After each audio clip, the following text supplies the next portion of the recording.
This is Zanzibar, and this is the story of the revolution. In the People's Palace, the Council of the Revolution now rules where Sultan Jamshid and his ancestors used to reign. Above the Battle El Jaid, now as before the seat of executive government, flies the revolutionary emblem with the white vertical stripe for harmony of the People's Republic of Zanzibar. The revolutionaries have put the familiar white sports car of the Sultan Jamshid at our disposal, together with an armed guard. That big yellow building coming up on our left is the former headquarters of the ZNP, the Zanzibar Nationalist Party, the former ruling party, mixed Arab and African, led mostly by Arabs, now overthrown and declared illegal. That's where much of the fighting occurred in the early morning of Sunday, the 12th of January. The essential point to grasp is that there were two revolutionary plots and not one. There may have been more than two, but there were at least two. Plot number one was by the leaders of the Afro-Shirazi party. Probably not Abeid Kurumi, the party president, who is a cautious man. More likely by his deputy, Hanger, who is now vice president of the Republic. This plot was organized by politicians. It was supported by some at least of the leading politicians in Tanganyika. It relied on outside assistance. Okello himself had minor party office in the Afro-Shirazi party. They included no generally known politicians.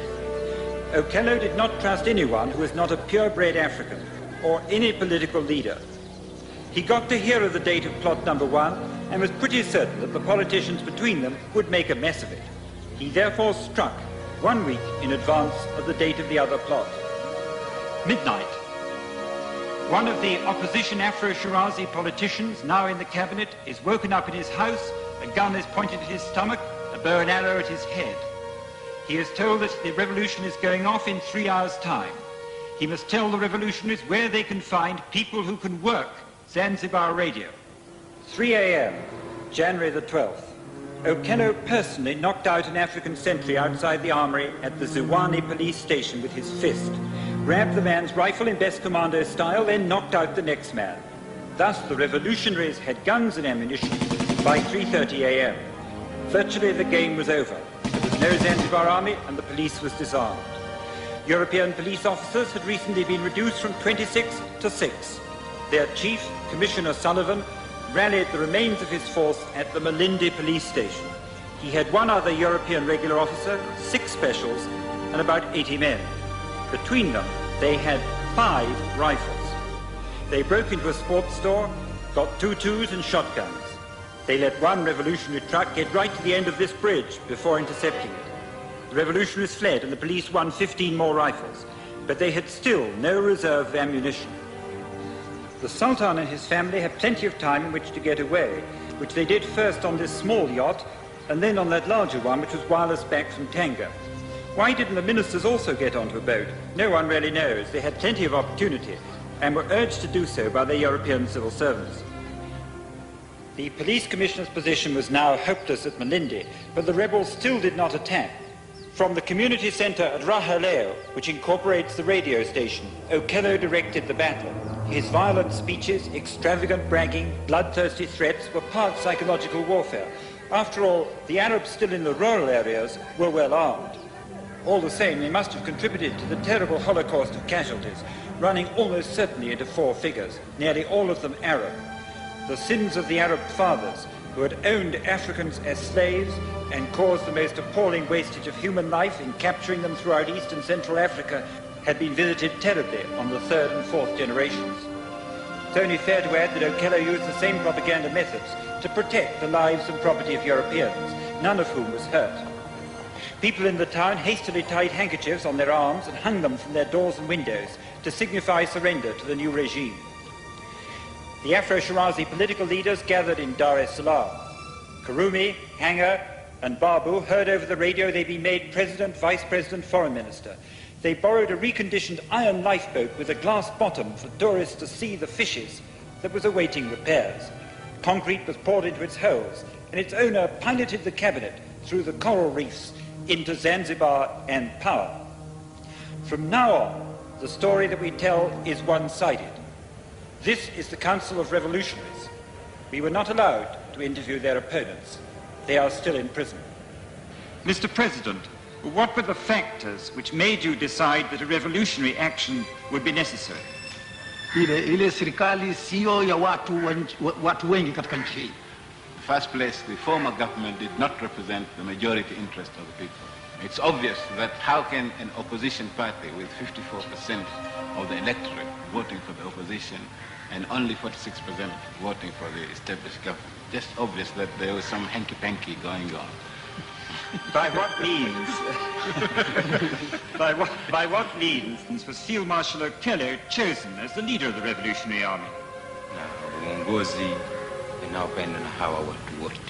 Because of his experience and the leadership which is popular to the people who organize the Where did he get his previous military experience from?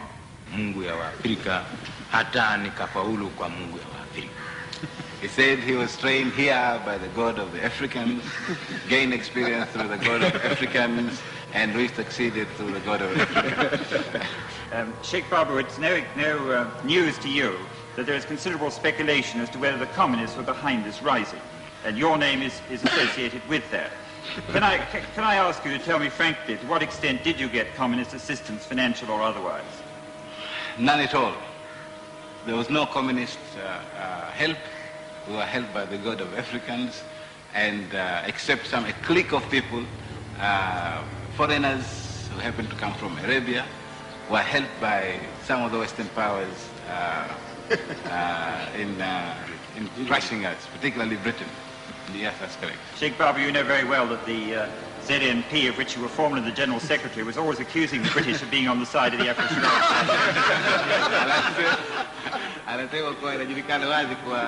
It is fairly well known that that is not true. And actually, the British government didn't help the Afro-Sudan. Is it not the case that the ZNP did use to accuse the British government of this? Sasa ananiuliza mimi kwa mimi nilipokuwa ni secretary wa chama cha Hizbu zamani. I think that is correct. That was stated. That's politics. Why did you, as a matter of fact, change sides, Sheikh Babu? I was attracted by the ZNP with its program, which I thought was for the good of the whole entire people of the country. But when I realized that this program was never intended to be put in practice, and instead they put me in prison, so I decided that this was not an honest party, and decided to be on the side of the angels. Sheikh Babu, did you yourself know that there was going to be a revolution? I never knew. Anaweza mimi nilikuwa nikijua revolution now. You were in Dar es Salaam Yes. when the revolution took place. Right. What was the first news you got of it? The first news I got of it was the government is collapsing, that the armory was taken and the two police stations were taken over. That was the first news I heard of the revolution. There was a Cuban consulate, I think, or embassy recently opened in Dar es Salaam. Do you think that had anything to do with the revolution? Absolutely nothing, because he also was taken by surprise. And he asked you what was happening? Yes, he asked me what was happening in Zanzibar, and I had nothing to You tell didn't know either? I didn't know either. I was just as ignorant as he was. Brilliant couple of innocents. Meanwhile, things in Zanzibar are getting back to a kind of normal. There's a noticeable absence of tourists. None are now allowed to land. Or of Arabs in the streets. Many of them are still in detention camps. Many of the Europeans, particularly those with senior civil service appointments, are packing up to go. But some still remain, and they are safe. They're even racing their sailing boats from the sailing club.